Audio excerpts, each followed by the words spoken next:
ਸਤਿ ਸ਼੍ਰੀ ਅਕਾਲ ਦੋਸਤੋ, ਸਵਾਗਤ ਹੈ ਤੁਹਾਡਾ ਫਤਿਹ ਸਰ ਜੀਐਸ ਕਲਾਸਿਸ ਦੇ YouTube ਚੈਨਲ ਤੇ। ਹਾਜ਼ਰ ਹੈ ਤੁਹਾਡੇ ਲਈ ਲੈ ਕੇ ਡੇਲੀ ਕਰੰਟ ਅਫੇਅਰ ਦੀ ਸੀਰੀਜ਼। ਅੱਜ ਦੀ ਇਸ ਵੀਡੀਓ ਵਿੱਚ ਆਪਾਂ ਦੇਖਾਂਗੇ 1 ਐਂਡ 2 ਜੂਨ ਦੇ ਕਰੰਟ ਅਫੇਅਰ। 1 ਤੇ 2 ਜੂਨ ਦੇ 2022 ਦੇ ਜੋ ਕਰੰਟ ਅਫੇਅਰ ਨੇ ਉਹ ਆਪਾਂ ਅੱਜ ਦੀ ਵੀਡੀਓ ਵਿੱਚ ਦੇਖਦੇ ਹਾਂ। ਜਿਵੇਂ ਕਿ ਤੁਹਾਨੂੰ ਪਤਾ ਹੀ ਹੈ ਕਿ ਜੋ ਵੀਡੀਓ ਦਾ ਸੋਰਸ ਆਪਣੇ ਕੋਲ ਹੈਗਾ ਦਾ ਹਿੰਦੂ ਨਿਊਜ਼ਪੇਪਰ, ਦਾ ਇੰਡੀਅਨ ਐਕਸਪ੍ਰੈਸ, ਦਾ ਟ੍ਰਿਬਿਊਨ, PIB, ਇਹ ਜਿਹੜੇ ਸੋਰਸਿਸ ਨੇ ਇਹਨਾਂ ਤੋਂ ਹੀ ਅਸੀਂ ਡਾਟਾ ਇਕੱਠਾ ਕਰਕੇ ਆਪਾਂ ਕਰੰਟ ਅਫੇਅਰ ਤਿਆਰ ਕਰਦੇ ਹਾਂ। ਅਤੇ ਜੋ ਕਰੰਟ ਅਫੇਅਰ ਨੇ ਤੁਹਾਨੂੰ ਪਤਾ ਹੀ ਹੈ ਕਿ ਸਪੈਸ਼ਲ ਆ, ਇਹਦੇ ਵਿੱਚ ਕੀ ਆਪਾਂ ਸਟੈਟਿਕ ਪਲੱਸ ਕਰੰਟ ਦੋਨਾਂ ਨੂੰ ਕਵਰ ਕਰਦੇ ਹਾਂ। ਸਟੈਟਿਕ ਪਲੱਸ ਕਰੰਟ ਇੱਕ ਡਿਟੇਲਡ ਕਰੰਟ ਅਫੇਅਰ ਆ, ਅਲੱਗ ਤਰ੍ਹਾਂ ਦੇ ਆ, ਜੋ ਕਿ ਕਾਫੀ ਇੰਪੋਰਟੈਂਟ ਰੋਲ ਪਲੇ ਕਰਦੇ ਨੇ UPSC ਦੇ ਐਗਜ਼ਾਮ ਦੇ ਵਿੱਚ। ਜਿਵੇਂ UPSC IAS ਦਾ ਐਗਜ਼ਾਮ ਕੰਡਕਟ ਕਰਦੀ ਆ, CDS ਦਾ, CAPF ਦਾ, ਜਾਂ ਉਹਦੇ ਨਾਲ ਨਾਲ ਜੋ PPSC ਦੇ ਐਗਜ਼ਾਮ ਹੁੰਦੇ ਆ ਜਿਵੇਂ ਕਿ PCS ਹੋ ਗਿਆ, ਜਾਂ ਹੁਣ ਅੱਗੇ ਕੋਆਪਰੇਟਿਵ ਇੰਸਪੈਕਟਰ ਦਾ ਪੇਪਰ ਆਉਣ ਵਾਲਾ ਆ, ਪੁਲਿਸ ਦੇ ਵਿੱਚ SI ਦਾ ਪੇਪਰ ਆਉਣ ਵਾਲਾ ਆ, ਅਤੇ ਹੋਰ ਜਿੰਨੇ ਵੀ ਗੌਰਮੈਂਟ ਐਗਜ਼ਾਮ ਨੇ ਉਹਨਾਂ ਸਾਰਿਆਂ ਦੇ ਲਈ ਬਹੁਤ ਇੰਪੋਰਟੈਂਟ ਕਰੰਟ ਅਫੇਅਰ ਹੁੰਦੇ ਨੇ। ਬਾਕੀ ਆਪਾਂ 2 ਸੀਰੀਜ਼ ਚਲਾ ਰੱਖੀਆਂ ਨੇ ਕਰੰਟ ਅਫੇਅਰ ਦੀਆਂ। ਇੱਕ ਦੇ ਵਿੱਚ ਆਪਾਂ 1 ਲਾਈਨਰ ਕਰਦੇ ਹਾਂ, ਅਤੇ ਜੋ ਸੈਕੰਡ ਸੀਰੀਜ਼ ਜਿਹਦੀ ਆਹ ਵੀਡੀਓ ਚੱਲ ਰਹੀ ਹੈ ਇਹਦੇ ਵਿੱਚ ਆਪਾਂ ਡਿਟੇਲ ਦੇ ਵਿੱਚ ਕਰਦੇ ਹਾਂ ਜੀ। ਇਹ ਜੋ ਕਰੰਟ ਅਫੇਅਰ ਨੇ ਇਸ ਵੀਡੀਓ ਦੇ ਵਿੱਚ ਜੋ ਲੈਂਗੁਏਜ ਯੂਜ਼ ਕੀਤੀ ਜਾਂਦੀ ਉਹ ਬਾਇਲਿੰਗੁਅਲ ਆ, ਮੀਨਸ ਜੋ ਡਾਟਾ ਹੈ ਆਪਣੇ ਕੋਲੇ ਉਹ ਇੰਗਲਿਸ਼ ਵਿੱਚ ਹੁੰਦਾ ਆ, ਅਤੇ ਉਸ ਨੂੰ ਜੋ ਆਪਾਂ ਐਕਸਪਲੇਨ ਕਰਦੇ ਹਾਂ ਉਹ ਪੰਜਾਬੀ ਲੈਂਗੁਏਜ ਦੇ ਵਿੱਚ ਕਰਦੇ ਹਾਂ। ਬਾਕੀ ਚਲੋ ਸ਼ੁਰੂ ਕਰਦੇ ਹਾਂ ਜੀ ਅੱਜ ਦੀ ਵੀਡੀਓ। ਜਲਦੀ ਚੈਨਲ ਨੂੰ ਸਬਸਕ੍ਰਾਈਬ ਕਰ ਲਓ ਜੇ ਸਬਸਕ੍ਰਾਈਬ ਨਹੀਂ ਕੀਤਾ। ਵੀਡੀਓ ਨੂੰ ਲਾਈਕ ਜ਼ਰੂਰ ਕਰਿਓ, ਸ਼ੇਅਰ ਕਰੋ ਆਪਣੇ ਦੋਸਤਾਂ ਮਿੱਤਰਾਂ ਦੇ ਨਾਲ, ਅਤੇ ਜੋ ਵੀ ਕੁਐਸਚਨ ਮੈਂ ਤੁਹਾਨੂੰ ਪੁੱਛੂੰਗਾ ਉਹਦਾ ਆਨਸਰ ਤੁਸੀਂ ਕਮੈਂਟ ਬਾਕਸ ਦੇ ਵਿੱਚ ਜ਼ਰੂਰ ਦੱਸਣਾ ਜੀ। ਅੱਗੇ ਜਾਣ ਤੋਂ ਪਹਿਲਾਂ ਆਪਾਂ ਦੇਖਦੇ ਹਾਂ ਕਿ ਅੱਜ ਦੀ ਵੀਡੀਓ ਵਿੱਚ ਆਪਾਂ ਕੀ ਦੇਖਾਂਗੇ। ਸਭ ਤੋਂ ਪਹਿਲਾਂ ਆਪਾਂ ਦੇਖਾਂਗੇ INS ਗੋਮਤੀ ਦੇ ਬਾਰੇ, ਇਹ ਕੀ ਚੀਜ਼ ਆ। ਸੈਕਿੰਡ ਆਪਾਂ ਦੇਖਦੇ ਹਾਂ ਕੋਲ ਗੈਸੀਫਿਕੇਸ਼ਨ ਦੇ ਬਾਰੇ। ਫਿਰ ਆਪਾਂ ਦੇਖਾਂਗੇ ਜੀ ਵਰਲਡ ਨੋ ਟੋਬੈਕੋ ਡੇ। ਉਸ ਤੋਂ ਬਾਅਦ ਇੱਕ ਮਿਸ਼ਨ ਹੈ ਆਪਣੇ ਕੋਲੇ ਜਲ ਜੀਵਨ ਮਿਸ਼ਨ, ਉਹਦੀ ਡਿਟੇਲਿੰਗ ਦੇਖਾਂਗੇ। ਉਹਦੇ ਨਾਲ ਆਪਾਂ ਦੇਖਾਂਗੇ ਜੋ USA ਆ ਇੰਡੀਆ ਦਾ ਟੌਪ ਦਾ ਟ੍ਰੇਡਿੰਗ ਪਾਰਟਨਰ ਬਣ ਗਿਆ ਆ, ਉਹਨੂੰ ਡਿਟੇਲ 'ਚ ਦੇਖਾਂਗੇ। ਫਿਰ ਆਪਣੇ ਕੋਲ ਹੈਗਾ ਨੌਨ CO2 ਪੋਲਿਊਟੈਂਟ, ਜਿਹੜੇ ਨੌਨ CO2 ਪੋਲਿਊਟੈਂਟ ਉਹ ਕਿਹੜੇ ਕਿਹੜੇ ਹੁੰਦੇ ਆ। ਇੱਕ ਨਿਊਜ਼ ਆਪਣੇ ਕੋਲੋਂ ਵੈਸਟ ਨਾਈਲ ਵਾਇਰਸ ਦੇ ਰਿਲੇਟਡ ਆ, ਉਹ ਵੀ ਡਿਟੇਲ 'ਚ ਦੇਖਾਂਗੇ। ਅਤੇ ਇੱਕ ਹੋਰ ਇੰਪੋਰਟੈਂਟ ਆਪਣੇ ਕੋਲ ਹੈਗਾ ਜੀ ਸਿਸਟਮ ਆਫ ਰਾਈਸ ਇੰਟੈਂਸੀਫਿਕੇਸ਼ਨ। ਆਪਣੇ ਕੋਲ ਕਾਫੀ ਜਿਹੜੀ ਅੱਜ ਦੀ ਵੀਡੀਓ ਆ ਉਹਦੇ ਵਿੱਚ ਸਭ ਤੋਂ ਜੇ ਮੈਂ ਕਹਾਂ ਇੰਪੋਰਟੈਂਟ ਟੌਪਿਕ ਆਪਣੇ ਕੋਲ ਹੈਗਾ ਜੀ ਸਿਸਟਮ ਆਫ ਰਾਈਸ ਇੰਟੈਂਸੀਫਿਕੇਸ਼ਨ, ਕਿਉਂਕਿ ਪੰਜਾਬ ਦੇ ਪਰਸਪੈਕਟਿਵ ਨਾਲ ਦੇਖਿਆ ਜਾਵੇ ਤਾਂ ਬਹੁਤ ਹੀ ਇੰਪੋਰਟੈਂਟ ਇਹ ਟੌਪਿਕ ਆ, ਬਹੁਤ ਵਧੀਆ ਦੀ ਡਿਟੇਲ ਕੀਤੀ ਗਈ ਆ। ਆਪਾਂ ਦੇਖਦੇ ਹਾਂ ਜੀ। ਉਸ ਤੋਂ ਪਹਿਲਾਂ ਇੱਕ ਕੁਐਸਚਨ ਮੈਂ ਤੁਹਾਨੂੰ ਦਊਂਗਾ, ਇਹਦਾ ਆਨਸਰ ਤੁਸੀਂ ਮੈਨੂੰ ਹੁਣੇ ਕਮੈਂਟ ਬਾਕਸ ਦੇ ਵਿੱਚ ਦੱਸਣਾ ਆ। ਕੁਐਸਚਨ ਕੀ ਆਪਣੇ ਕੋਲ, ਇਹ ਜੋ ਲੈਵਲ ਹੈ PPSC ਦਾ ਜਾਂ PCS ਦੇ ਲੈਵਲ ਦੇ ਕੁਐਸਚਨ ਆ, ਠੀਕ ਆ। ਜਿਹੜੇ ਬੱਚੇ PCS ਦਾ ਐਗਜ਼ਾਮ ਦੇਣਾ ਚਾਹੁੰਦੇ ਆ, PPSC ਦਾ ਕੋਆਪਰੇਟਿਵ ਇੰਸਪੈਕਟਰ ਦਾ ਪੇਪਰ ਦੇਣਾ ਚਾਹੁੰਦੇ ਆ, ਜਾਂ ਉਹ UPSC ਦਾ IAS ਵਗੈਰਾ ਹੋ ਗਿਆ, ਆਪਣੇ ਕੋਲ ਹੈਗਾ ਜੀ CDS ਦਾ ਐਗਜ਼ਾਮ ਹੋ ਗਿਆ, CAPF ਦਾ, ਤਾਂ ਇਹ ਉਸ ਲੈਵਲ ਦੇ MCQs ਆ। ਇਹ ਜੋ ਸੀਰੀਜ਼ ਹੈ ਕਾਫੀ ਵਧੀਆ ਲੈਵਲ ਦੀ ਆਪਾਂ ਤਿਆਰ ਕੀਤੀ ਹੋਈ ਹੈ ਕਰੰਟ ਅਫੇਅਰ ਦੀ। ਕੁਐਸਚਨ ਹੈ ਜੀ ਆਪਣੇ ਕੋਲੇ which of the following are some important pollutants released by steel industry। ਜਿਹੜੀ ਸਟੀਲ ਇੰਡਸਟਰੀ ਆਫ ਇੰਡੀਆ ਆ ਉਹ ਕਿਹੜੇ ਕਿਹੜੇ ਪੋਲਿਊਟੈਂਟ ਨੂੰ ਰਿਲੀਜ਼ ਕਰਦੀ ਆ। ਆਪਸ਼ਨ ਨੰਬਰ ਫਸਟ ਆਪਣੇ ਕੋਲ ਹੈਗਾ ਆਕਸਾਈਡਸ ਆਫ ਸਲਫਰ, ਸੈਕੰਡ ਆਪਸ਼ਨ ਆ ਆਕਸਾਈਡਸ ਆਫ ਨਾਈਟ੍ਰੋਜਨ, ਥਰਡ ਆਪਣੇ ਕੋਲੇ ਕਾਰਬਨ ਮੋਨੋਆਕਸਾਈਡ, ਫੋਰਥ ਆ ਜੀ ਆਪਣੇ ਕੋਲੇ ਕਾਰਬਨ ਡਾਈਆਕਸਾਈਡ। ਤੇ ਜੋ ਆਪਣੇ ਕੋਲੇ A ਆਪਸ਼ਨ ਦੇ ਵਿੱਚ ਫਸਟ, ਥਰਡ ਐਂਡ ਫੋਰਥ ਆ, B ਦੇ ਵਿੱਚ 2 ਐਂਡ 3 ਆ, C ਦੇ ਵਿੱਚ 1 ਐਂਡ 4 ਆ, ਅਤੇ D ਦੇ ਵਿੱਚ 1 2 3 ਐਂਡ 4 ਚਾਰੋਂ ਹੀ ਨੇ। ਤੁਸੀਂ ਆਨਸਰ ਮੈਨੂੰ ਦਿਓ, ਉਦੋਂ ਬਾਅਦ ਮੈਂ ਤੁਹਾਨੂੰ ਆਨਸਰ ਦੱਸ ਦਿੰਦਾ ਆ। ਉਮੀਦ ਹੈ ਤੁਸੀਂ ਆਨਸਰ ਇਹਦਾ ਦੱਸ ਦਿੱਤਾ ਹੋਊਗਾ। ਇਹਦਾ ਆਨਸਰ ਆਪਣੇ ਕੋਲ ਹੈਗਾ ਜੀ ਆਪਸ਼ਨ ਨੰਬਰ D, ਇਹਦੇ ਸਾਰੇ ਹੀ ਆਨਸਰ ਸਹੀ ਨੇ। ਚਲੋ ਜੀ ਸ਼ੁਰੂ ਕਰਦੇ ਫਿਰ ਅੱਜ ਦੀ ਆਪਾਂ ਵੀਡੀਓ ਜੋ ਕਰੰਟ ਅਫੇਅਰ ਨੇ। ਬਾਕੀ ਜੇ ਤੁਹਾਨੂੰ ਇਸ ਲੈਕਚਰ ਦੀ PDF ਚਾਹੀਦੀ ਆ ਤੇ ਤੁਹਾਨੂੰ ਪਤਾ ਹੀ ਹੈ ਕਿ ਫਤਿਹ ਸਰ ਜੀ, ਆਪਣਾ ਫਤਿਹ ਸਰ ਦੇ ਨਾਮ ਤੇ ਟੈਲੀਗ੍ਰਾਮ ਤੇ ਚੈਨਲ ਹੈ, ਉਹਦਾ ਲਿੰਕ ਡਿਸਕ੍ਰਿਪਸ਼ਨ 'ਚ ਮਿਲ ਜੂਗਾ। ਜਲਦੀ ਚੈਨਲ ਨੂੰ ਜੁਆਇਨ ਕਰੋ, ਅਤੇ ਉਸ ਤੋਂ ਇਸ ਵੀਡੀਓ ਦੀ ਅਤੇ ਇਸ ਤੋਂ ਪਹਿਲਾਂ ਜੋ ਵੀ ਵੀਡੀਓਜ਼ ਆਈਆਂ ਨੇ ਉਹਨਾਂ ਦੇ ਤੁਸੀਂ PDF ਨੂੰ ਡਾਊਨਲੋਡ ਕਰ ਸਕਦੇ ਹੋ ਜੀ। ਚਲੋ ਸ਼ੁਰੂ ਕਰਦੇ ਹਾਂ ਆਪਾਂ। ਫਸਟ ਨਿਊਜ਼ ਆਪਣੀ ਹੈਗੀ ਆ INS ਗੋਮਤੀ ਦੇ ਬਾਰੇ। ਇਹ ਕੀ ਆ, ਇੱਕ ਇੱਦਾਂ ਦਾ ਸ਼ਿਪ ਆ, ਠੀਕ ਆ। INS ਗੋਮਤੀ ਦਾ ਨਾਮ ਹੈ। ਨਿਊਜ਼ ਦੇ ਵਿੱਚ ਇਸ ਕਰਕੇ ਆ ਕਿਉਂਕਿ ਇਹਨੂੰ ਡੀਕਮਿਸ਼ਨਡ ਕੀਤਾ ਗਿਆ। ਕਮਿਸ਼ਨਡ ਕੀ ਹੁੰਦਾ, ਉਹਨੂੰ ਐਡ ਕਰਨਾ ਆਰਮੀ ਨੇਵੀ ਦੇ ਵਿੱਚ, ਤੇ ਡੀਕਮਿਸ਼ਨਡ ਕੀ ਉਹਨੂੰ ਨੇਵੀ ਦੇ ਵਿੱਚੋਂ ਛੁੱਟੀ ਦੇਣੀ, ਮਤਲਬ ਇਹਦੀ ਸਰਵਿਸ ਪੂਰੀ ਹੋ ਗਈ ਆ, ਇਹਨੂੰ ਰਿਟਾਇਰ ਕਰਤਾ, ਘਰੇ ਭੇਜ ਦਿੱਤਾ, ਬਸ ਇਹ ਨਿਊਜ਼ ਆ। ਯਾਦ ਰੱਖਿਓ ਇਹਨੂੰ, ਹੁਣੇ ਆਪਾਂ ਡੀਕਮਿਸ਼ਨ ਕੀਤਾ ਆ ਐਟ ਮੁੰਬਈ ਡੌਕਯਾਰਡ। ਜਿਹੜਾ ਮੁੰਬਈ ਦਾ ਡੌਕਯਾਰਡ ਆ ਉੱਥੇ ਕੀਤਾ। ਇਹ ਵੀ ਪੁੱਛ ਲੈਂਦੇ ਆ ਕਿ ਕਿੱਥੇ ਕੀਤਾ, ਮੁੰਬਈ ਦੇ ਡੌਕਯਾਰਡ ਤੇ। ਚਲੋ ਇਹਦੀ ਡਿਟੇਲ ਦੇਖਦੇ ਆਪਾਂ ਹੋਰ ਥੋੜ੍ਹੀ ਜਿਹੀ। ਜੇ ਆਪਾਂ INS ਗੋਮਤੀ ਦੀ ਗੱਲ ਕਰੀ ਤਾਂ ਜਿਹੜਾ ਇਹਦਾ ਨਾਮ ਆ ਆਪਾਂ ਨੂੰ ਸੁਣਿਆ ਲੱਗਦਾ ਜੀ। ਇਹਦਾ ਨਾਮ ਹੈਗਾ ਕਿ ਰਿਵਰ ਤੋਂ, ਜੋ ਰਿਵਰ ਗੋਮਤੀ ਆਪਣੇ ਕੋਲ ਹੈ ਉਹਦਾ ਉਸ ਨਾਮ ਤੋਂ ਇਹਨੂੰ ਆਪਾਂ ਡਰਾਈਵ ਕਰਕੇ ਨਾਮ ਰੱਖਿਆ ਗਿਆ। ਹੁਣ ਤੁਸੀਂ ਕਮੈਂਟ ਬਾਕਸ ਦੇ ਵਿੱਚ ਇਹ ਦੱਸਣਾ ਕਿ ਜੋ ਗੋਮਤੀ ਰਿਵਰ ਆ ਉਹ ਕਿਸ ਰਿਵਰ ਦੀ ਟ੍ਰਿਬਿਊਟਰੀ ਆ। ਠੀਕ ਹੈ, ਗੋਮਤੀ ਰਿਵਰ ਜਿਹੜੀ ਆ ਉਹ ਕਿਸ ਰਿਵਰ ਦੀ ਟ੍ਰਿਬਿਊਟਰੀ ਆ, ਇਹ ਕਮੈਂਟ ਬਾਕਸ ਦੇ ਵਿੱਚ ਦੱਸਿਓ। ਅਤੇ ਇਸ ਜਿਹੜਾ ਆਪਣੇ ਕੋਲ INS ਗੋਮਤੀ ਆ ਇਹਨੂੰ 1988 ਦੇ ਵਿੱਚ ਕਮਿਸ਼ਨ ਕੀਤਾ ਗਿਆ ਸੀਗਾ, ਮਤਲਬ ਉਦੋਂ ਇਹਨੂੰ ਸਟਾਰਟ ਕੀਤਾ ਗਿਆ ਸੀਗਾ ਐਜ਼ ਆ ਇਹਦੀ ਸਰਵਿਸ ਲੈਣ ਦੀ, ਤੇ ਬੰਬੇ ਡੌਕਯਾਰਡ ਤੋਂ ਇਹਨੂੰ ਐਂਟਰ ਕੀਤਾ ਗਿਆ ਸੀਗਾ ਇੰਡੀਅਨ ਨੇਵੀ ਦੇ ਵਿੱਚ। ਉਦੋਂ ਬਾਅਦ ਹੁਣ ਇਹਦੀ ਲਾਈਫ ਪੂਰੀ ਹੋ ਚੁੱਕੀ ਹੈ, ਇਹਨੇ ਸਰਵਿਸ ਦੇ ਦਿੱਤੀ ਹੈ ਤੇ ਇਹਨੂੰ ਆਪਾਂ ਹੁਣ ਡੀਕਮਿਸ਼ਨ ਕਰਤਾ। ਜਿਹੜਾ ਆਪਣੇ ਕੋਲ INS ਗੋਮਤੀ ਆ ਇਹ ਆਪਣੇ ਕੋਲ ਇੱਕ ਸੀਗਾ ਜੀ ਸ਼ਿਪ, ਆਪਣੇ ਕੋਲ ਗੋਦਾਵਰੀ ਕਲਾਸ ਸ਼ਿਪ, ਉਹਦਾ 3rd ਸ਼ਿਪ ਸੀਗਾ ਇਹ। ਠੀਕ ਹੈ, ਗੋਦਾਵਰੀ ਕਲਾਸ ਦੀ ਇਹ 3rd ਸ਼ਿਪ ਸੀ ਆਪਣੇ ਕੋਲੇ। ਠੀਕ ਆ, ਚਲੋ ਅੱਗੇ ਚੱਲਦੇ ਹਾਂ। ਨੈਕਸਟ ਨਿਊਜ਼ ਆਪਣੇ ਕੋਲੇ ਕੋਲ ਗੈਸੀਫਿਕੇਸ਼ਨ, ਮਤਲਬ ਕੋਲੇ ਤੋਂ ਗੈਸ ਬਣਾਉਣੀ, ਸਿੰਪਲ ਮੀਨਿੰਗ ਹੈ ਇਹਦਾ। ਨਿਊਜ਼ ਦੇ ਵਿੱਚ ਕਿਉਂ ਆ ਕਿ ਹੁਣੇ ਜਿਹੜੀ ਆਪਣੀ ਮਿਨਿਸਟਰੀ ਆ ਜੀ, ਮਿਨਿਸਟਰੀ ਆਫ ਕੋਲ, ਠੀਕ ਹੈ, ਮਿਨਿਸਟਰੀ ਆਫ ਕੋਲ ਨੇ ਇੱਕ ਨੈਸ਼ਨਲ ਮਿਸ਼ਨ ਡਾਕੂਮੈਂਟ ਜਾਰੀ ਕੀਤਾ ਆ, ਜਿਹਦੇ ਵਿੱਚ ਇਹ ਕਿਹਾ ਗਿਆ ਕਿ ਅਸੀਂ ਕੋਲ ਗੈਸੀਫਿਕੇਸ਼ਨ ਨੂੰ 100 MT means million tons, 100 million ton ਤੱਕ ਆਪਾਂ ਇਹਨੂੰ ਅਚੀਵ ਕਰਨਾ 2030 ਤੱਕ, ਤੇ 2030 ਤੱਕ ਅਸੀਂ 100 ਮਿਲੀਅਨ ਟਨ ਜਿਹੜਾ ਆਪਾਂ ਉਹ ਕੋਲ ਗੈਸੀਫਿਕੇਸ਼ਨ ਨੂੰ ਅਚੀਵ ਕਰਨਾ। ਇਹ ਸਾਡੀ ਮਿਨਿਸਟਰੀ ਆਫ ਕੋਲ ਦੀ ਆ ਸਟੇਟਮੈਂਟ ਆ। ਪੁੱਛ ਲੈਣਗੇ ਤੁਹਾਨੂੰ ਕਿ ਕਦੋਂ ਤੱਕ ਆਪਾਂ ਅਚੀਵ ਕਰਨਾ, ਯਾਦ ਰੱਖਿਓ 2030 ਤੱਕ। ਜਿਹੜਾ ਆਪਣਾ ਕੋਲ ਗੈਸੀਫਿਕੇਸ਼ਨ ਉਹ ਕਿਵੇਂ ਹੁੰਦਾ, ਦੇਖੋ ਕੋਲ ਗੈਸੀਫਿਕੇਸ਼ਨ ਦਾ ਪ੍ਰੋਸੈਸ ਕੀ ਆ, ਜਿਹਦੇ ਵਿੱਚ ਅਸੀਂ ਕੋਲ ਨੂੰ ਥੋੜ੍ਹਾ ਜਿਹਾ ਆਪਾਂ ਨੂੰ ਬਰੀਕ ਪਾਰਟ ਦੇ ਵਿੱਚ ਡਿਵਾਈਡ ਕਰਦੇ ਹਾਂ, ਫਿਰ ਉਹਨੂੰ ਆਪਾਂ ਆਕਸੀਡਾਈਜ਼ ਕਰਦੇ ਹਾਂ, ਕਾਹਦੇ ਨਾਲ ਜੀ, 에ਅਰ ਦੇ ਨਾਲ, ਫਿਰ ਆਕਸੀਜਨ ਦੇ ਨਾਲ, ਫਿਰ steam and carbon dioxide gas ਦੇ ਨਾਲ, ਜਿਸ ਤੋਂ ਬਾਅਦ ਗੈਸ ਤਿਆਰ ਹੁੰਦੀ ਆ, ਫਿਊਲ ਜਿਹੜਾ ਤਿਆਰ ਹੁੰਦਾ ਉਹਨੂੰ ਆਪਾਂ ਕਹਿੰਦੇ ਆ ਜੀ ਕੋਲ ਗੈਸੀਫਿਕੇਸ਼ਨ, ਜਾਂ ਆਪਾਂ ਉਹਨੂੰ ਕਹਿੰਦੇ ਆ ਜੀ ਕੋਲ ਗੈਸੀਫਿਕੇਸ਼ਨ ਫਿਊਲ ਗੈਸ। ਇਹਦਾ ਯੂਜ਼ ਕਿੱਥੇ ਹੋਊਗਾ, ਇਹਦਾ ਆਪਾਂ ਯੂਜ਼ ਕਰਾਂਗੇ ਜੋ ਆਪਾਂ ਘਰਾਂ ਵਿੱਚ ਨੈਚੁਰਲ ਗੈਸ ਯੂਜ਼ ਕਰਦੇ ਹਾਂ ਪਾਈਪਾਂ ਵਾਲੀ, ਉੱਥੇ ਇਹ ਆਊਗੀ, ਜਾਂ ਕਿਤੇ ਮਿਥੇਨ ਦਾ ਯੂਜ਼ ਕਰਦੇ ਹਾਂ ਉਸ ਜਗ੍ਹਾ 'ਤੇ ਆਪਾਂ ਇਹਦਾ ਯੂਜ਼ ਕਰ ਸਕਦੇ ਹਾਂ, ਜਾਂ ਹੋਰ ਜਿੰਨੀਆਂ ਵੀ ਡਰਾਈਵਿੰਗ એનર્ਜੀਜ਼ ਹੁੰਦੀਆਂ, ਜਿਵੇਂ ਆਪਾਂ ਕਹਿ ਦਈਏ ਕੋਲ ਆਪਾਂ ਬਿਜਲੀ ਪ੍ਰੋਡਿਊਸ ਕਰਨ ਦੇ ਲਈ ਕੋਲੇ ਦਾ ਯੂਜ਼ ਕਰਦੇ ਹਾਂ, ਉੱਥੇ ਵੀ ਇਹਦਾ ਯੂਜ਼ ਹੋ ਸਕਦਾ ਇਸ ਗੈਸ ਦਾ। ਚਾਈਨਾ ਦੀ ਗੱਲ ਕਰੀਏ, ਚਾਈਨਾ ਇਸ ਮਾਮਲੇ ਵਿੱਚ ਕਾਫੀ ਅੱਗੇ ਆ। ਸਭ ਤੋਂ ਵੱਡਾ ਜਿਹਦੇ ਕੋਲ ਪ੍ਰੋਜੈਕਟ ਆ, ਬਿਗੈਸਟ ਨੰਬਰ ਆਫ ਸੀਗਾ, ਸਭ ਤੋਂ ਜ਼ਿਆਦਾ ਉਹਨਾਂ ਕੋਲੇ ਕੋਲ ਗੈਸੀਫਿਕੇਸ਼ਨ ਦੇ ਪ੍ਰੋਜੈਕਟ ਨੇ ਚਾਈਨਾ ਦੇ ਵਿੱਚ, ਵਰਲਡ ਦੇ ਵਿੱਚ ਸਭ ਤੋਂ ਵੱਡੇ ਨੰਬਰ 'ਤੇ ਆ।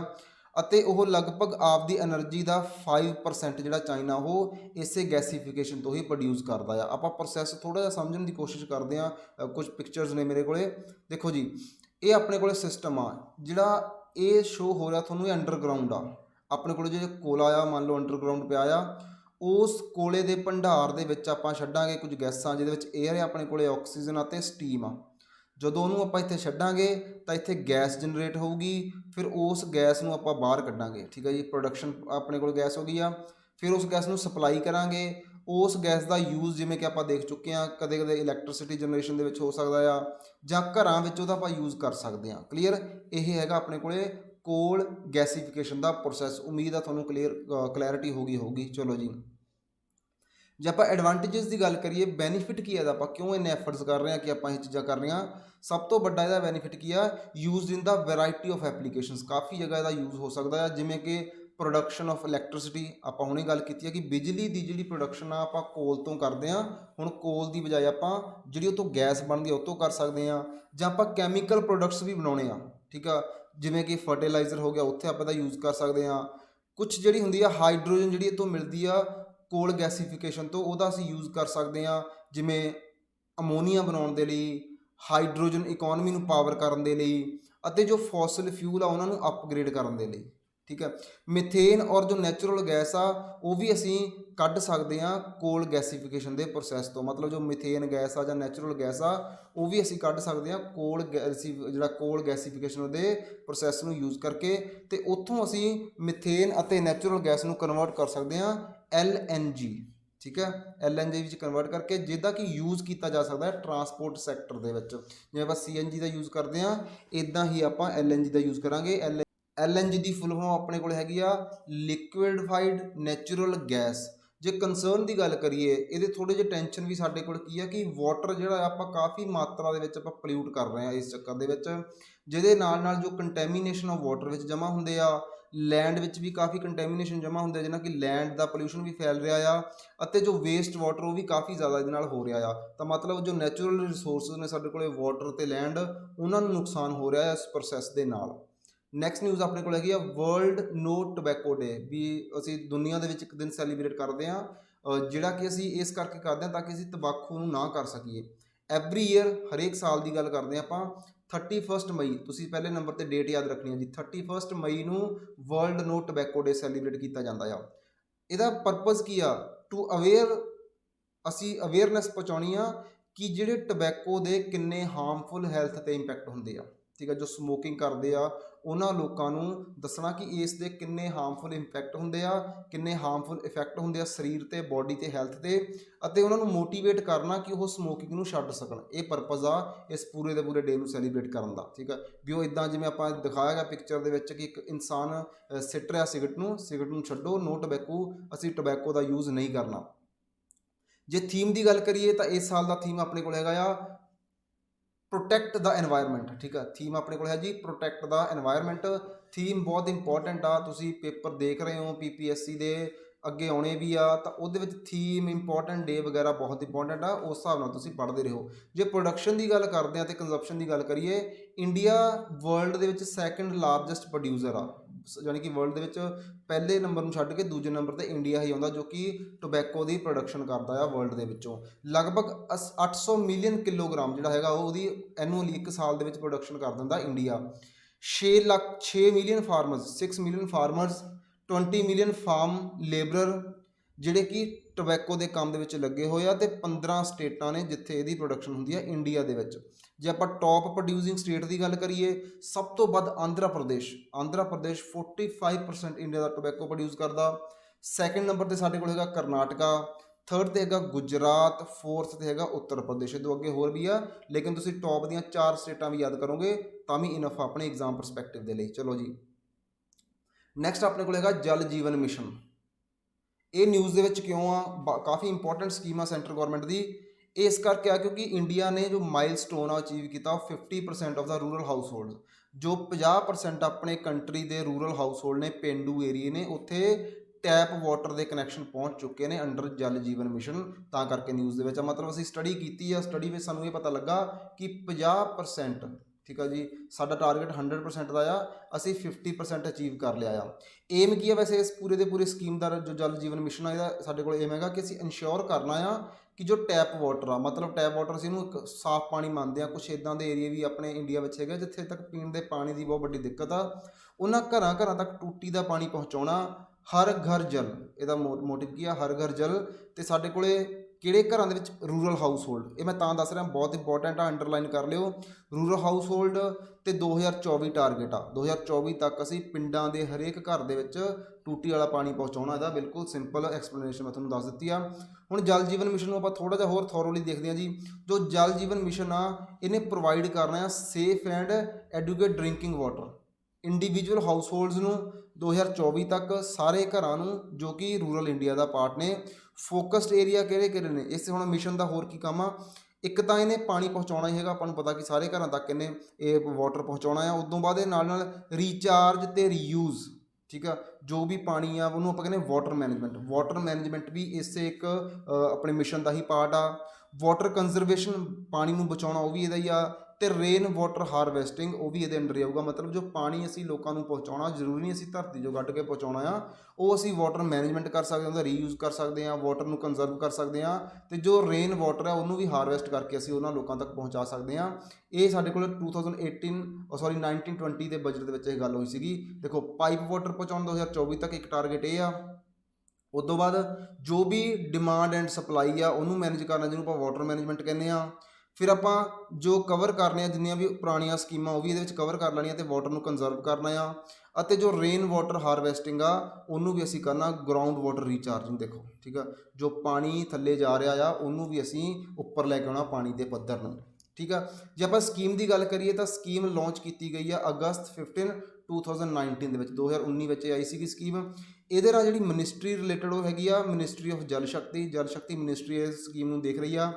ਫੰਡਿੰਗ ਪੈਟਰਨ ਦੀ ਗੱਲ ਕਰੀਏ ਤਾਂ ਜੋ ਫੰਡਿੰਗ ਆ ਉਹ ਸੈਂਟਰ ਤੇ ਸਟੇਟ ਦੋਨੋਂ ਜਣੀਆਂ ਮਿਲ ਕੇ ਪੈਸਾ ਖਰਚ ਰਹੀਆਂ ਤੇ ਇਟ ਮੀਨਸ ਇਹ ਸੈਂਟਰਲੀ ਸਪੋਂਸਰਡ ਸਕੀਮ ਆ। ਠੀਕ ਆ, ਦੋ ਤਰ੍ਹਾਂ ਦੀਆਂ ਸਕੀਮਾਂ ਹੁੰਦੀਆਂ ਆ, ਸੈਂਟਰਲੀ ਸਪੋਂਸਰਡ ਤੇ ਸੈਂਟਰਲੀ ਸੈਕਟਰ ਸਕੀਮ। ਇਹ ਕਿਹੜੀ ਹੈ ਜੀ? ਸੈਂਟਰਲੀ ਸਪੋਂਸਰਡ ਦੇ ਵਿੱਚ ਪੈਸਾ ਅੱਧਾ ਜਾਂ ਅੱਧਿਓਂ ਜ਼ਿਆਦਾ ਸੈਂਟਰ ਗੌਰਮੈਂਟ ਦਿੰਦੀ ਆ ਤੇ ਸੈਂਟਰਲੀ ਸੈਕਟਰ ਸਕੀਮ ਦਾ 100% ਹੀ ਸੈਂਟਰ ਗੌਰਮੈਂਟ ਦਿੰਦੀ ਆ। ਹੁਣ ਇਹਦੇ ਵਿੱਚੋਂ ਕਿੰਨਾ ਸੈਂਟਰ ਗੌਰਮੈਂਟ ਦੇ ਰਹੀ ਹੈ? ਜਿਹੜੀਆਂ ਹਿਮਾਲਯਨ ਸਟੇਟ ਨੇ ਜਾਂ ਆਪਾਂ ਨਾਰਥ ਈਸਟਰਨ ਸਟੇਟ ਦੀ ਗੱਲ ਕਰੀਏ ਉੱਥੇ 90% ਸੈਂਟਰ ਗੌਰਮੈਂਟ ਤੇ 10% ਸਟੇਟ ਗੌਰਮੈਂਟ ਦੇਣਗੀਆਂ। ਜਿਹੜੀਆਂ ਬਾਕੀ ਸਟੇਟਸ ਨੇ ਜਿਵੇਂ ਪੰਜਾਬ ਦੀ ਗੱਲ ਕਰ ਲਓ, ਹਰਿਆਣਾ ਦੀ ਗੱਲ ਕਰ ਲਓ, ਉੱਥੇ 50% ਹੋਊਗਾ ਆਪਣੇ ਕੋਲੇ ਅਤੇ ਜੋ ਯੂਨੀਅਨ ਟੈਰੀਟਰੀਜ਼ ਨੇ ਉੱਥੇ ਆਪਣੇ ਕੋਲ ਹੈਗਾ ਜੀ 100% ਬਾਈ ਦਾ ਸੈਂਟਰ ਗੌਰਮੈਂਟ। ਚਲੋ ਜੀ ਨੈਕਸਟ ਦੇਖਦੇ ਆਪਾਂ। ਨੈਕਸਟ ਆਪਣੇ ਕੋਲ ਹੈਗਾ ਇੰਡੀਆਜ਼ ਟ੍ਰੇਡ ਵਿਦ ਯੂਐਸਏ ਨਾਲ ਇੰਡੀਆ ਦਾ ਟ੍ਰੇਡ ਦੇ ਬਾਰੇ ਦੱਸਿਆ ਗਿਆ ਆ। Ministry of commerce and industry ਜਿਹੜੀ ਮਿਨਿਸਟਰੀ ਆ ਉਹਨੇ ਹੁਣੇ ਰਿਲੀਜ਼ ਕੀਤਾ ਇੱਕ ਡਾਟਾ ਜਿਹਦੇ ਵਿੱਚ ਇਹ ਦੱਸਿਆ ਕਿ ਯੂਐਸਏ ਨੇ ਸਰਪਾਸ ਕੀਤਾ ਆ ਚਾਈਨਾ ਨੂੰ। ਇਟ ਮੀਨਸ ਅੱਜ ਤੋਂ ਪਹਿਲਾਂ ਜਿਹੜਾ ਚਾਈਨਾ ਸੀਗਾ ਅਸੀਂ ਉਹਦੇ ਨਾਲ ਸਭ ਤੋਂ ਵੱਧ ਟ੍ਰੇਡ ਕਰਦੇ ਸੀਗੇ, ਲੇਕਿਨ ਜੋ 2021-22 ਦਾ ਡਾਟਾ ਆ ਉਹਦੇ ਅਕੋਰਡਿੰਗ ਅਸੀਂ ਯੂਐਸਏ ਨਾਲ ਸਭ ਤੋਂ ਜ਼ਿਆਦਾ ਟ੍ਰੇਡ ਕੀਤਾ ਆ। ਯੂਐਸਏ ਟੌਪ ਤੇ ਆ ਗਿਆ ਆਪਣੇ ਕੋਲੇ ਟ੍ਰੇਡਿੰਗ ਦੇ ਮਾਮਲੇ ਦੇ ਵਿੱਚ, ਟੌਪ ਕੰਟਰੀ ਆ ਜੀ, ਬਹੁਤ ਇੰਪੋਰਟੈਂਟ ਆ, ਯਾਦ ਰੱਖਿਓ, ਐਗਜ਼ਾਮੀਨਰ ਪੁੱਛ ਸਕਦਾ ਆ। ਜੋ ਚੀਜ਼ਾਂ ਅਸੀਂ ਐਕਸਪੋਰਟ ਕਰਦੇ ਹਾਂ ਯੂਐਸਏ ਦੇ ਵਿੱਚ ਉਹ ਕਿਹੜੀਆਂ ਨੇ? ਪੈਟਰੋਲੀਅਮ ਪ੍ਰੋਡਕਟ ਨੇ, ਪੋਲਿਸ਼ਡ ਡਾਇਮੰਡ ਆ ਸਾਡੇ ਕੋਲੇ, ਫਾਰਮਾਸੂਟੀਕਲਸ ਪ੍ਰੋਡਕਟ ਨੇ, ਜਵੈਲਰੀ ਹੋ ਗਈ ਆ, ਫਰੋਜ਼ਨ ਸ਼ਿਪਮੈਂਟਸ ਹੋ ਗਿਆ ਆ। ਜਿਵੇਂ ਕਿ ਜਿਹੜੀਆਂ ਇੰਪੋਰਟ ਦੀ ਗੱਲ ਕਰੀਏ, ਇੰਪੋਰਟ ਅਸੀਂ ਕੀ ਕਰਦੇ ਹਾਂ? ਪੈਟਰੋਲੀਅਮ ਕਰਦੇ ਹਾਂ ਜਿਹਨੂੰ ਆਪਾਂ ਕਰੂਡ ਆਇਲ ਵੀ ਕਹਿ ਸਕਦੇ ਹਾਂ। ਠੀਕ ਆ, ਡਾਇਮੰਡ, ਰਫ ਡਾਇਮੰਡ ਅਸੀਂ ਉੱਥੋਂ ਲੈ ਕੇ ਆਉਂਦੇ ਹਾਂ। ਲਿਕੁਇਡਫਾਈਡ ਨੈਚੁਰਲ ਗੈਸ ਆਪਾਂ ਉੱਥੋਂ ਕਰਦੇ ਹਾਂ। ਗੋਲਡ ਕਰਦੇ ਹਾਂ ਜੀ, ਕੋਲ ਕਰਦੇ ਹਾਂ, ਵੇਸਟ ਤੇ ਸਕ੍ਰੈਪ ਕਰਦੇ ਹਾਂ। ਮਤਲਬ ਜੋ ਵੀ ਅਸੀਂ ਜ਼ਿਆਦਾ ਐਨਰਜੀ ਨੂੰ ਰਿਲੇਟਡ ਚੀਜ਼ਾਂ ਹੀ ਅਸੀਂ ਜਿਹੜੀ ਸਾਡੀ ਰਿਕੁਆਇਰਮੈਂਟ ਆ ਉਹ ਐਨਰਜੀ ਦੀ ਆ, ਚਾਹੇ ਉਹ ਨੈਚੁਰਲ ਗੈਸ ਦੀ ਫਾਰਮ 'ਚ ਆ, ਚਾਹੇ ਉਹ ਕਰੂਡ ਆਇਲ ਦੀ ਫਾਰਮ ਦੇ ਵਿੱਚ ਆ, ਉਹ ਸਾਨੂੰ ਦੂਜੀਆਂ ਕੰਟਰੀਆਂ ਤੋਂ ਇੰਪੋਰਟ ਕਰਨਾ ਪੈਂਦਾ ਜੋ ਕਿ ਕਾਫੀ ਬਰਡਨ ਆ ਸਾਡੀ ਕੰਟਰੀ ਦੇ ਰੈਵਨਿਊ 'ਤੇ ਵੀ। ਜੇ ਆਪਾਂ ਇਦੋਂ ਪਹਿਲਾਂ ਦੇਖੀਏ ਜਿਹੜਾ ਚਾਈਨਾ ਸੀਗਾ ਉਹ ਲਗਭਗ ਟੌਪ 'ਤੇ ਹੀ ਸੀਗਾ 2013 ਤੋਂ ਲੈ ਕੇ 2017-18 ਤੱਕ। ਠੀਕ ਆ, ਉਦੋਂ ਬਾਅਦ ਫਿਰ ਇਹ 2020 ਦੇ ਵਿੱਚ ਟੌਪ 'ਤੇ ਆ ਗਿਆ। ਲੇਕਿਨ ਚਾਈਨਾ ਤੋਂ ਪਹਿਲਾਂ ਜੇ ਆਪਾਂ ਦੇਖੀਏ ਤਾਂ ਯੂਏਈ ਸੀਗਾ। ਦੇਖੋ ਸਭ ਤੋਂ ਪਹਿਲਾਂ ਅਸੀਂ ਯੂਏਈ ਨਾਲ ਸਭ ਤੋਂ ਵੱਧ ਟ੍ਰੇਡ ਕਰਦੇ ਸੀਗੇ, ਯੂਏਈ, ਫਿਰ ਚਾਈਨਾ ਆ ਗਿਆ ਤੇ ਹੁਣ ਸਾਡੇ ਕੋਲ ਹੈਗਾ ਯੂਐਸਏ। ਇਟ ਮੀਨਸ ਜੇ ਆਪਾਂ ਅੱਜ ਦੀ ਗੱਲ ਕਰੀਏ ਸਭ ਤੋਂ ਵੱਧ ਅਸੀਂ ਟ੍ਰੇਡ ਕਰਦੇ ਹਾਂ ਯੂਐਸਏ ਦੇ ਨਾਲ, ਦੂਜੇ ਨੰਬਰ ਤੇ ਸਾਡਾ ਟ੍ਰੇਡ ਹੁੰਦਾ ਚਾਈਨਾ ਦੇ ਨਾਲ ਤੇ ਤੀਜੇ ਨੰਬਰ ਤੇ ਅਸੀਂ ਟ੍ਰੇਡ ਕਰਦੇ ਹਾਂ ਯੂਏਈ ਦੇ ਨਾਲ। ਤਿੰਨਾਂ ਕੰਟਰੀਜ਼ ਨੂੰ ਯਾਦ ਰੱਖਿਓ। ਠੀਕ ਹੈ, ਇਹ ਸਾਡੇ 3 ਜਿਹੜੇ ਲਾਰਜੈਸਟ ਟ੍ਰੇਡਿੰਗ ਪਾਰਟਨਰ ਆ। ਹੁਣ ਆਪਾਂ ਦੇਖਦੇ ਕਿੰਨਾ ਟ੍ਰੇਡ ਅਸੀਂ ਕੀਤਾ ਯੂਐਸਏ ਦੇ ਨਾਲ, ਜਿਹੜੀ ਐਡੀ ਨਿਊਜ਼ ਬਣ ਗਈ ਆ। ਜੋ ਯੂਐਸਏ ਨਾਲ ਅਸੀਂ ਟ੍ਰੇਡ ਕੀਤਾ ਆ ਉਹ ਹੈਗਾ ਆਪਣੇ ਕੋਲੇ 119.42 ਬਿਲੀਅਨ ਯੂਐਸ ਡਾਲਰ ਦਾ। ਠੀਕ ਆ, ਜੋ ਕਿ ਲਾਸਟ ਈਅਰ 2020 ਦੀ ਗੱਲ ਕਰਦੇ ਹਾਂ ਉਦੋਂ 80 ਬਿਲੀਅਨ ਯੂਐਸ ਡਾਲਰ ਸੀਗਾ, 80 ਬਿਲੀਅਨ ਯੂਐਸ ਡਾਲਰ। ਦੇਖੋ ਕਿੰਨਾ ਵੱਧ ਗਿਆ। ਇਹਦੇ ਵਿੱਚ ਹੁਣ ਆਪਾਂ ਦੇਖਦੇ ਹਾਂ ਕਿ ਜੋ ਐਕਸਪੋਰਟ ਆ ਉਹ ਕਿੰਨਾ ਵਧਿਆ। ਜੋ ਐਕਸਪੋਰਟ ਆ ਉਹ 76 ਬਿਲੀਅਨ ਦੇ ਅਰਾਊਂਡ ਆ, ਜੋ ਕਿ ਲਾਸਟ ਈਅਰ 51 ਬਿਲੀਅਨ ਦੇ ਅਰਾਊਂਡ ਸੀਗਾ। ਠੀਕ ਆ, 51 ਜਾਂ 52 ਬਿਲੀਅਨ ਦੇ ਅਰਾਊਂਡ ਸੀਗਾ। ਤਾਂ ਮਤਲਬ ਸਾਡਾ ਜਿਹੜਾ ਐਕਸਪੋਰਟ ਵੀ ਵਧਿਆ ਆ। ਤੇ ਆਪਾਂ ਇੰਪੋਰਟ ਨੂੰ ਦੇਖਦੇ ਹਾਂ, ਇੰਪੋਰਟ ਅਸੀਂ ਕੀਤਾ 43 ਬਿਲੀਅਨ ਯੂਐਸ ਡਾਲਰ ਦੇ ਅਰਾਊਂਡ, ਜੋ ਕਿ ਲਾਸਟ ਈਅਰ ਸੀਗਾ 29 ਬਿਲੀਅਨ ਯੂਐਸ ਡਾਲਰ ਦਾ। ਮਤਲਬ ਅਸੀਂ ਜਿੰਨਾ ਕੁ ਐਕਸਪੋਰਟ ਵਧਾਇਆ ਉਨਾ ਕੁ ਇੰਪੋਰਟ ਵਧਾਤਾ, ਤਾਂ ਕਰਕੇ ਸਾਡਾ ਦੋਨਾਂ ਦਾ ਜਿਹੜਾ ਟ੍ਰੇਡਿੰਗ, ਇਹ ਟੋਟਲ ਟ੍ਰੇਡ ਆ ਵੀ ਇੰਨੇ ਦਿਨ ਅਸੀਂ ਚੀਜ਼ਾਂ ਵੇਚੀਆਂ ਤੇ ਖਰੀਦੀਆਂ। ਐਕਸਪੋਰਟ ਹੁੰਦਾ ਸੀ ਚੀਜ਼ਾਂ ਯੂਐਸਏ ਨੂੰ ਵੇਚੀਆਂ, ਇੰਪੋਰਟ ਹੁੰਦਾ ਯੂਐਸਏ ਤੋਂ ਖਰੀਦੀਆਂ।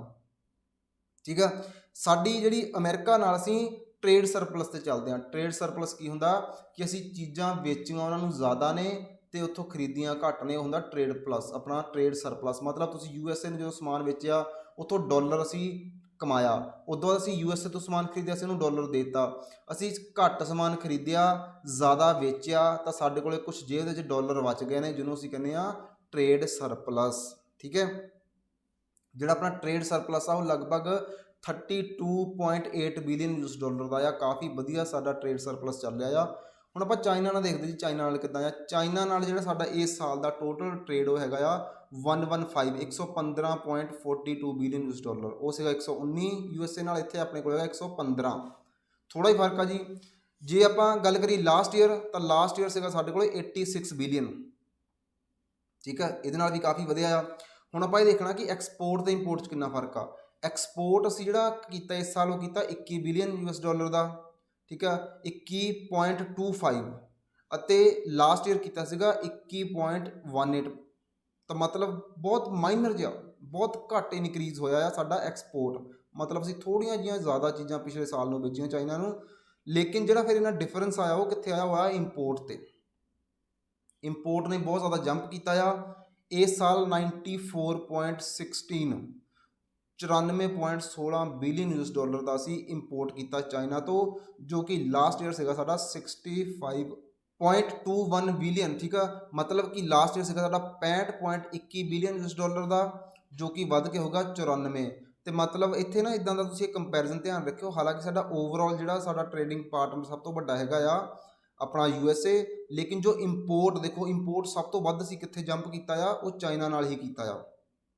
ਤੇ ਜਿਹੜਾ ਸਾਡੇ ਕੋਲ ਟ੍ਰੇਡ ਗੈਪ ਆ, ਜਿਹਨੂੰ ਅਸੀਂ ਟ੍ਰੇਡ ਡੈਫੀਸਿਟ ਕਹਿੰਦੇ ਆ, ਜੋ ਸਾਡਾ ਟ੍ਰੇਡ ਗੈਪ ਆ ਚਾਈਨਾ ਨਾਲ, ਉਹ ਹੈਗਾ 72.91 ਬਿਲੀਅਨ ਯੂਐਸ ਡਾਲਰ ਦਾ, ਮਤਲਬ 73 ਦੇ ਅਰਾਊਂਡ ਹੀ ਆ ਜੀ। ਇੰਨਾ ਜ਼ਿਆਦਾ ਗੈਪ ਆ ਸਾਡਾ, ਠੀਕ ਆ, ਜੋ ਕਿ ਲਾਸਟ ਈਅਰ 44 ਸੀਗਾ। ਦੇਖੋ ਕਿੰਨਾ ਅਸੀਂ ਜ਼ਿਆਦਾ ਗੈਪ ਇਨਕਰੀਜ਼ ਕੀਤਾ ਆ ਚਾਈਨਾ ਨਾਲ, ਮਤਲਬ ਸਾਡੇ ਤੋਂ ਇੰਨਾ ਪੈਸਾ ਕਮਾ ਰਿਹਾ ਚਾਈਨਾ ਵੈਸੇ ਪੂਰੇ ਵਰਲਡ ਤੋਂ ਹੀ ਬਹੁਤ ਪੈਸਾ ਕਮਾ ਰਿਹਾ ਆ। ਚਲੋ ਜੀ, ਨੈਕਸਟ ਆਪਣੇ ਕੋਲ ਹੈਗਾ ਨੌਨ CO2 ਪੋਲਿਊਟੈਂਟ। ਸਾਨੂੰ ਪਤਾ ਜਿਹੜੇ ਪੋਲਿਊਟੈਂਟ ਉਹ CO2 ਨਾਲ ਰਿਲੇਟਡ ਹੁੰਦੇ ਆ, ਕਾਰਬਨ ਡਾਈਆਕਸਾਈਡ ਗੈਸ ਦੇ ਨਾਲ ਰਿਲੇਟਡ, ਲੇਕਿਨ ਇੱਥੇ ਆਪਣੇ ਕੋਲ ਹੈਗਾ ਜੀ ਨੌਨ CO2 ਪੋਲਿਊਟੈਂਟ। ਇਹ ਕਿਹੜੇ ਹੁੰਦੇ ਆ? ਇੱਕ ਨਵੀਂ ਸਟੱਡੀ ਆਈ ਆ, ਉਹਦੇ ਅਕੋਰਡਿੰਗ ਵਰਲਡ ਨੂੰ ਨੀਡ ਹੈਗੀ ਆ ਟਾਰਗੇਟ ਕਰਨ ਦੀ ਨੌਨ CO2 ਪੋਲਿਊਟੈਂਟ ਐਂਡ CO2 ਪੋਲਿਊਟੈਂਟ। ਮਤਲਬ ਪਹਿਲਾਂ ਅਸੀਂ ਟਾਰਗੇਟ ਕਰਦੇ ਸੀਗੇ ਕਿ ਜੋ ਕਾਰਬਨ ਡਾਈਆਕਸਾਈਡ ਗੈਸ ਆ ਉਹ ਵੱਧ ਰਹੀ ਆ, ਉਹਨੂੰ ਘਟਾ ਦਿਓ ਜੀ, ਕਲਾਈਮੇਟ ਚੇਂਜ ਹੋ ਰਿਹਾ, ਟੈਂਪਰੇਚਰ ਵੱਧ ਰਿਹਾ। ਲੇਕਿਨ ਸਟੱਡੀ ਹੋਈ ਆ, ਸਟੱਡੀ ਨੇ ਕੀ ਦੱਸਿਆ? ਸਟੱਡੀ ਕਹਿੰਦੀ ਆ ਕਿ ਨੌਨ CO2 ਪੋਲਿਊਟੈਂਟ ਦੇ ਵੀ ਆਪਾਂ ਫੋਕਸ ਕਰਨਾ ਆ, ਕਿਉਂਕਿ ਜਿਹੜਾ ਗਲੋਬਲ ਦਾ ਟੈਂਪਰੇਚਰ ਆ ਉਹ ਲਗਭਗ 1.5 ਡਿਗਰੀ ਤੱਕ ਤਾਂ ਵੱਧ ਰਿਹਾ ਆ 2035 ਤੱਕ, ਅਤੇ ਜੇ ਅਸੀਂ ਇਹਨੂੰ ਨਾ ਰੋਕਿਆ ਤਾਂ ਇਹ 2050 ਤੱਕ 2050 ਤੱਕ 2 ਡਿਗਰੀ ਤੱਕ ਵੱਧ ਜਾਊਗਾ। ਕਦੋਂ ਤੋਂ? ਪ੍ਰੀ ਇੰਡਸਟਰੀਅਲ ਏਰਾ, ਜਦੋਂ ਇੰਡਸਟਰੀਅਲ ਏਰਾ ਸੀਗਾ ਉਦੋਂ ਬਾਅਦ ਜੋ ਐਵਰੇਜ ਟੈਂਪਰੇਚਰ ਆ ਪੂਰੀ ਅਰਥ ਦਾ ਉਹ 2 ਡਿਗਰੀ ਤੱਕ ਵੱਧ ਜਾਊਗਾ 2050 ਤੱਕ, ਅਤੇ 2035 ਤੱਕ ਉਹ ਵੱਧ ਰਿਹਾ 1.5 ਡਿਗਰੀ। ਤੇ ਸਾਡੀਆਂ ਜਿੰਨੀਆਂ ਵੀ ਇੰਟਰਨੈਸ਼ਨਲ ਵੱਡੀਆਂ ਆਰਗੇਨਾਈਜੇਸ਼ਨ ਨੇ, ਉਹਨਾਂ ਦਾ ਇਹੀ ਟਾਰਗੇਟ ਆ ਕਿ ਅਸੀਂ ਕਿਸੇ ਨਾ ਕਿਸੇ ਤਰ੍ਹਾਂ ਇਹਨੂੰ 1.5 ਡਿਗਰੀ ਤੇ ਹੀ ਰੋਕ ਲਈਏ, 2 ਡਿਗਰੀ ਤੇ ਨਾ ਲੈ ਕੇ ਜਾਈਏ, ਕਿਉਂਕਿ ਜੇ 2 ਡਿਗਰੀ ਵੱਧ ਗਿਆ ਤਾਂ ਬਹੁਤ ਜ਼ਿਆਦਾ ਨੁਕਸਾਨ ਹੋਣਾ ਆ, ਬਹੁਤ ਜ਼ਿਆਦਾ ਲਾਸ ਹੋਣਾ ਸਾਡੇ ਪੂਰੇ ਦੇ ਪੂਰੇ ਅਰਥ ਦਾ, ਪੂਰੇ ਦੇ ਪੂਰੇ ਸਾਡੀ ਇਸ ਪ੍ਰਿਥਵੀ ਦਾ। ਹੁਣ ਆਪਾਂ ਦੇਖਦੇ ਹਾਂ ਜੀ ਨੌਨ CO2 ਪੋਲਿਊਟੈਂਟ ਹੁੰਦੇ ਕਿਹੜੇ ਅਸੀਂ ਇਹਦਾ ਕਹਿਤਾ ਕਿ ਇਹਨਾਂ ਦਾ ਖਤਰਾ ਆ, ਇਹ ਹੁੰਦੇ ਕਿਹੜੇ ਆ ਆਪਣੇ ਕੋਲੇ ਨੌਨ CO2 ਪੋਲਿਊਟੈਂਟ ਦੇ ਵਿੱਚ? ਜਿਵੇਂ ਮਿਥੇਨ ਆਉਂਦੀ ਆ, ਬਲੈਕ ਕਾਰਬਨ ਆਉਂਦਾ ਆ, ਹਾਈਡਰੋਕਲੋਰੋਫਲੋਰੋਕਾਰਬਨ ਆਉਂਦੀ ਆ, HCF ਜਿਹਨਾਂ ਨੂੰ ਕਹਿੰਦੇ ਆ, ਟ੍ਰੋਪੋਸਫੇਰਿਕ ਓਜ਼ੋਨ ਆਉਂਦੀ ਆ, ਤੇ ਨਾਈਟਰਸ ਆਕਸਾਈਡ। ਇਹ ਸਾਰੇ ਦੇ ਸਾਰੇ ਆਪਣੇ ਕੋਲ ਹੈਗੇ ਆ ਨੌਨ CO2 ਪੋਲਿਊਟੈਂਟ। ਇਹਨੂੰ ਸਟਾਰ ਮਾਰਕ ਕਰ ਲਓ ਜੀ, ਬਹੁਤ ਇੰਪੋਰਟੈਂਟ ਆ। ਮਿਥੇਨ ਦੇਖਦੇ ਹਾਂ, ਮਿਥੇਨ ਦੇ ਵਿੱਚ ਵੀ ਗ੍ਰੀਨ ਹਾਊਸ ਪੋਟੈਂਸ਼ੀਅਲ ਹੈਗਾ ਆ, ਕਾਫੀ ਜ਼ਿਆਦਾ ਹੈਗਾ ਆ, ਠੀਕ ਆ। ਇਹ ਕੰਟਰੀਬਿਊਟ ਕਰਦੀ ਆ ਫਾਰਮੇਸ਼ਨ ਆਫ ਦਾ ਓਜ਼ੋਨ, ਜਿਹੜੀ ਓਜ਼ੋਨ ਬਣਦੀ ਆ ਟ੍ਰੋਪੋਸਫੇਅਰ ਦੇ ਵਿੱਚ, ਉਹਦੇ ਲਈ ਹੈਲਪ ਕਰਦੀ ਆ ਮਿਥੇਨ।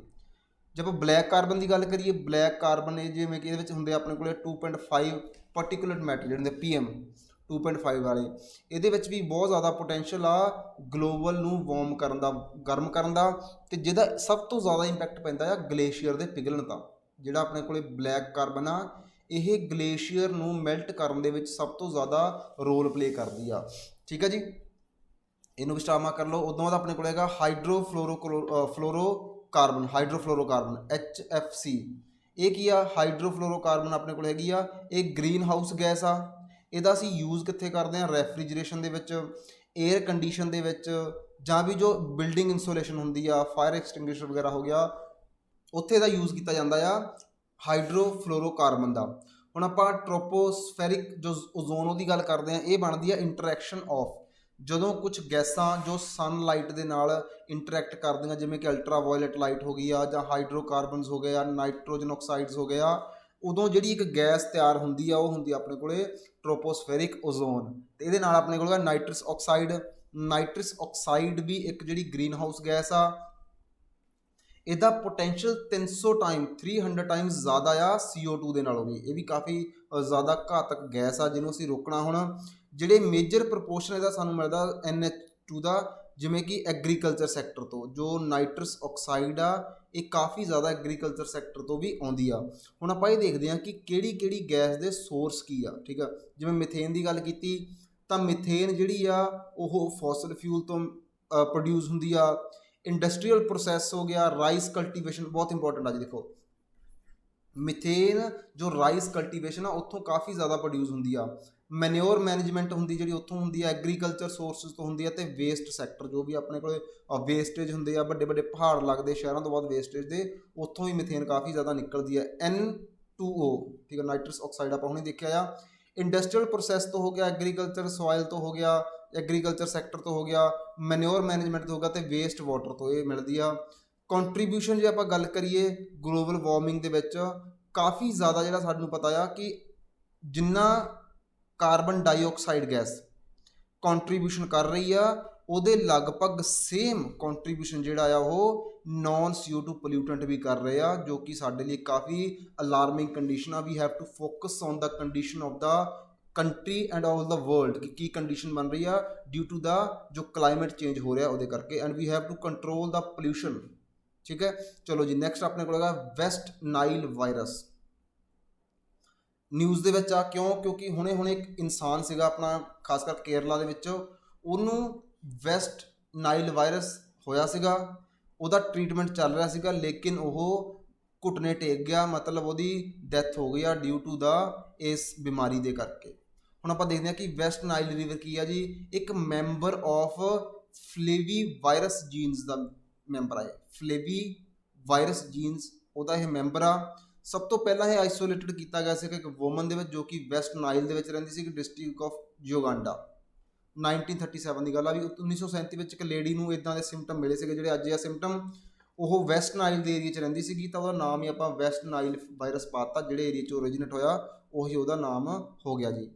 ਕਾਮਨਲੀ ਇਹ ਕਿੱਥੇ ਸਾਨੂੰ ਇਹ ਵਾਇਰਸ ਮਿਲਦਾ ਆ, ਅਫਰੀਕਾ ਦੇ ਵਿੱਚ ਮਿਲਦਾ ਆ, ਯੂਰਪ ਦੇ ਵਿੱਚ ਮਿਲਦਾ ਆ, ਮਿਡਲ ਈਸਟ ਦੇ ਵਿੱਚ ਮਿਲਦਾ ਆ, ਨਾਰਥ ਅਮਰੀਕਾ ਦੇ ਵਿੱਚ ਮਿਲਦਾ ਅਤੇ ਵੈਸਟ ਏਸ਼ੀਆ ਦੇ ਵਿੱਚ ਇਹ ਮਿਲਦਾ।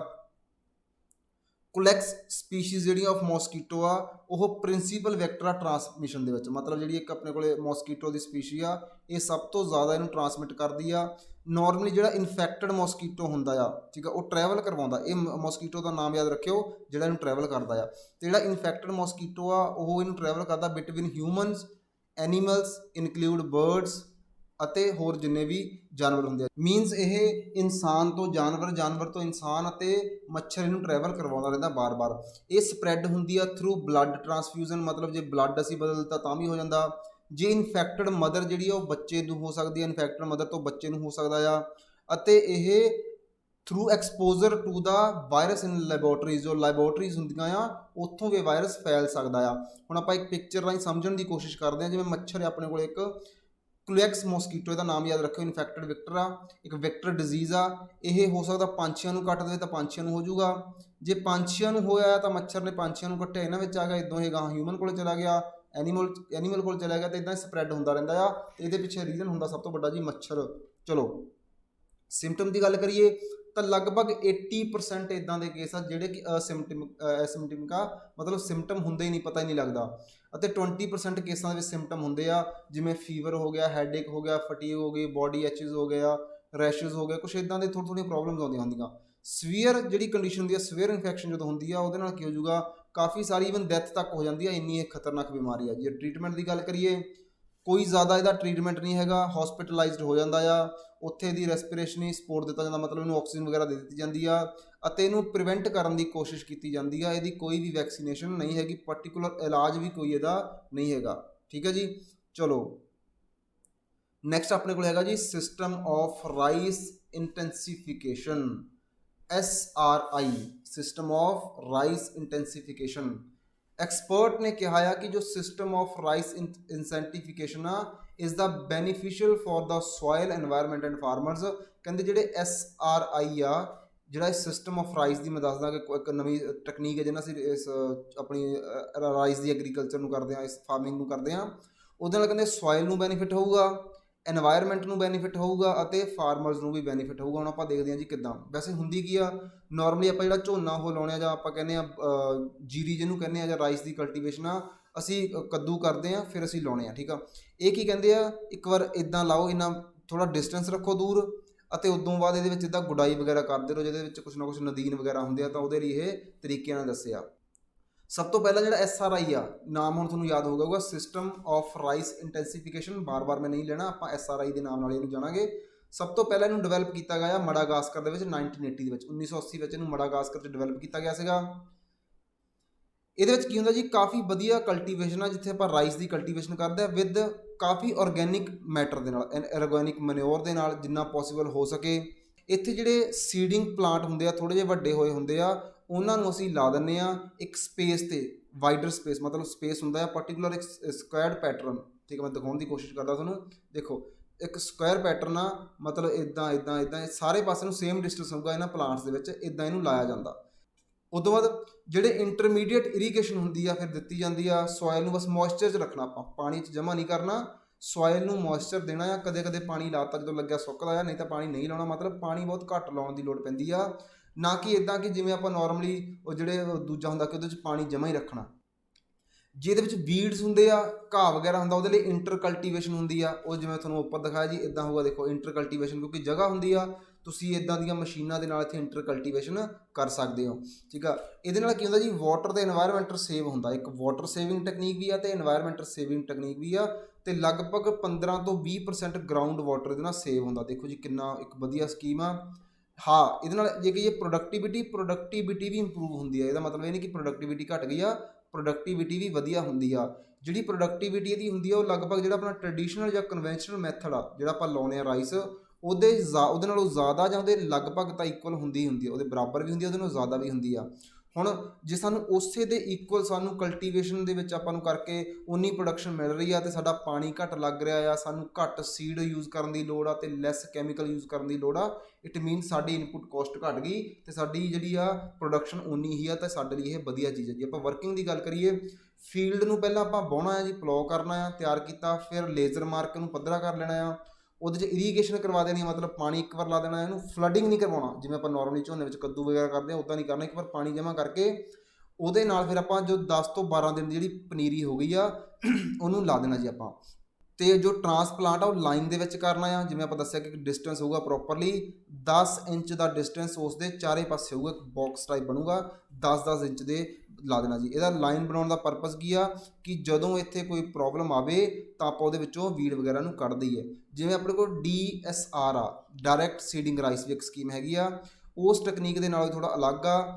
ਉਹ ਸੂਟੇਬਲ ਆ only for the mid to heavy texture soil ਦੇ ਲਈ। ਜਿਹੜੀ ਆਪਣੇ ਕੋਲ DSR ਆ ਉਹ ਮਿਡ ਤੇ ਹੈਵੀ ਟੈਕਸਚਰ ਦੇ ਵਿੱਚ ਆਪਾਂ ਕਰ ਸਕਦੇ ਹਾਂ, ਲੇਕਿਨ ਜਿਹੜੀ SRI ਆ ਇਹਨੂੰ ਆਪਾਂ ਹਰੇਕ ਤਰ੍ਹਾਂ ਦੀ ਸੋਇਲ ਦੇ ਵਿੱਚ ਆਪਾਂ ਯੂਜ਼ ਕਰ ਸਕਦੇ ਹਾਂ। ਹੁਣ ਬੀਜ ਦੀ ਜੇ ਗੱਲ ਕਰੀਏ, ਕਾਫੀ ਘੱਟ ਬੀਜ ਲੱਗਦਾ SRI ਦੇ ਵਿੱਚ, 2 ਕਿਲੋ ਬੀਜ ਲੱਗਦਾ, ਉਹਦੇ ਵਿੱਚ 5 ਕਿਲੋ ਲੱਗ ਸਕਦਾ ਆ, ਤਾਂ ਮਤਲਬ ਇਹਦੇ ਵਿੱਚ ਪਾਣੀ ਬਚਦਾ, ਸਭ ਕੁਝ ਬਚਦਾ। ਕਾਫੀ ਵਧੀਆ ਇੱਕ ਸਕੀਮ ਆ ਇਹ ਵਾਲੀ, ਇੱਕ ਨਵੀਂ ਟੈਕਨੀਕ ਜਿਹੜੀ ਹੈਗੀ ਆ। ਬੀਡ ਮੈਂ ਦੱਸ ਚੁੱਕਾ ਕਿਵੇਂ ਨਿਕਲਣੇ ਆ, ਇਹਦੇ ਵਿੱਚ ਸਪੇਸ ਹੁੰਦਾ, ਤੁਸੀਂ ਇਹਨੂੰ ਕੱਢ ਸਕਦੇ ਆ, ਕੈਮੀਕਲ ਯੂਜ਼ ਕਰਨ ਦੀ ਲੋੜ ਨਹੀਂ ਹੈਗੀ ਜੀ। ਠੀਕ ਆ, ਇਹ ਸੀਗਾ ਆਪਣੇ ਕੋਲੇ ਇੱਕ ਅੱਜ ਦੀ ਵੀਡੀਓ। ਉਮੀਦ ਆ ਤੁਹਾਨੂੰ ਵੀਡੀਓ ਵਧੀਆ ਲੱਗੀ ਹੋਊਗੀ। ਜੇ ਵਧੀਆ ਲੱਗੀ ਆ ਤਾਂ ਚੈਨਲ ਨੂੰ ਸਬਸਕ੍ਰਾਈਬ ਕਰੋ, ਲਾਈਕ ਕਰੋ, ਆਪਣੇ ਦੋਸਤਾਂ ਮਿੱਤਰਾਂ ਨਾਲ ਸ਼ੇਅਰ ਜ਼ਰੂਰ ਕਰੋ ਜੀ। ਬਾਕੀ ਤੁਹਾਡੀ ਕੋਈ ਵੀ ਕੁਐਰੀ ਆ UPSC ਦੇ ਨਾਲ ਰਿਲੇਟਡ, PCS ਦੇ ਨਾਲ ਰਿਲੇਟਡ, ਜਾਂ ਫਿਰ PPSC ਦੇ ਨਾਲ ਰਿਲੇਟਡ, ਜਾਂ ਹੋਰ ਵੀ ਕਿਸੇ ਐਗਜ਼ਾਮ ਦੇ ਨਾਲ ਰਿਲੇਟਡ, ਤੁਸੀਂ ਮੈਨੂੰ ਕਾਲ ਕਰ ਸਕਦੇ ਹੋ ਇਸ ਨੰਬਰ 'ਤੇ। ਓਕੇ ਜੀ, thank you, have a good day.